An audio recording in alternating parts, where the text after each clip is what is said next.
Welcome to a Celtic State of Mind. I'm John Dykes, and once again I'm joined by Kevin Graham to look back on today's match against Kilmarnock. Welcome back to State of Mind Studios, Kevin. Thanks, Paul. Thanks for having us. We've just had our Matchday live stream and we were on air 30 minutes before kick-off, right up until 6:45, just an hour ago. We've had a wee bit of time to analyse that performance, and we're going to have a wee chat about a fairly disappointing day for all concerned. Definitely. Kevin. Talk to me, before the game you thought there was going to be goals in there. I don't think Kilmarnock allowed that, did they? No, all the credit has to go to Kilmarnock for today. They were well organised. On days like today, we're actually looking for either a bit of magic or somebody in the opposition to make mistakes, and it didn't happen. So Kilmarnock deserve all the credit.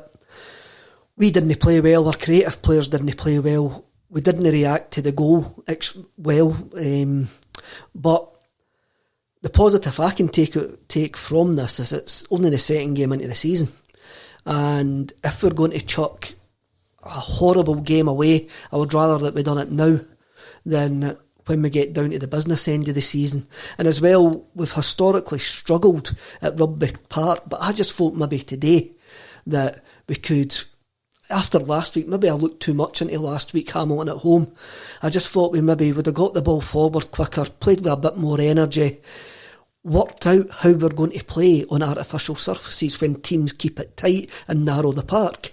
And it just seemed that we didn't have a plan, and it was very, very simple for the players to use the park as an excuse. Yeah. See, when we compare it obviously to the first game of the season, and we look through this lineup as well, Kevin, before the game I stated that Scott Bain had done nothing wrong against Hamilton. He lost the goal that was a deflection, quite a cruel deflection for him. But we've spent a lot of money on Barkas. Was Neil Lennon right to bring in the new guy? Definitely. It's harsh on Bain, but simple football economics says that if you spend £4 or £5 million on a goalkeeper, especially in Scotland, he is going to be your first choice.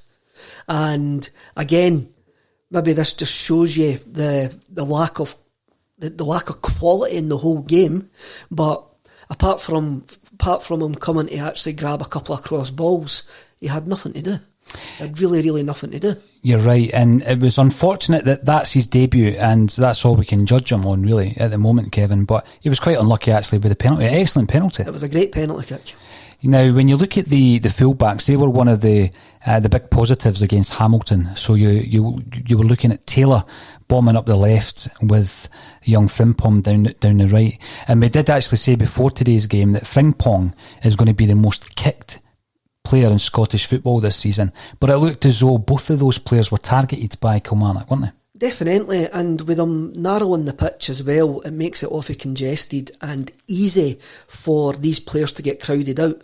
Celtic like to work wee triangles down the wings, and it didn't happen today because it was extremely easy for Kilmarnock to shut the space. And Ella Hussey, Forrest on the other side, just kept on coming inside, coming into that congested area, and Kilmarnock were fine. And last week against Hamilton, I commented on the live feed that the out ball was this crossfield pass to Greg Taylor. That was never on the day because there wasn't enough space. Mm-hmm. And we should have found a way to combat that.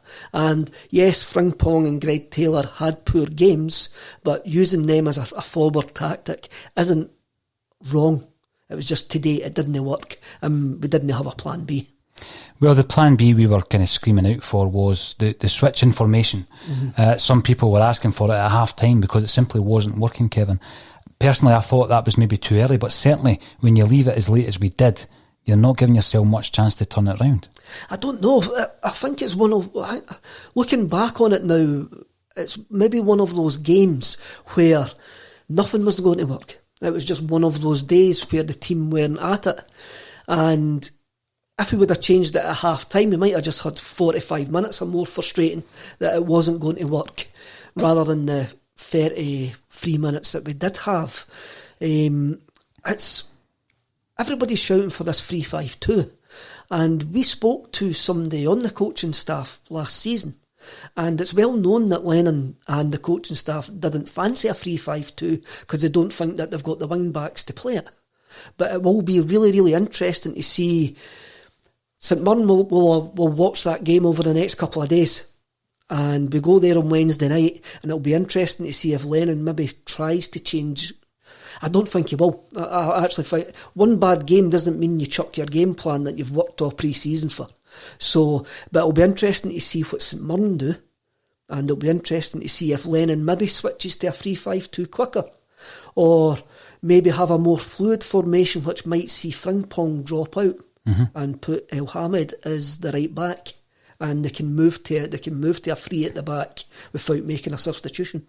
I'm struggling to try and pull some positives from that game, making my notes throughout the second half. But El Hamed's performance was a positive, Kevin. It was, and when he's fit, he's a competent player. And what I look in a player is not their heat map and not their passes. If they look comfortable on the ball and they look comfy and they look natural on the ball, more natural, then he does look more natural on the ball, and he went forward a couple of times.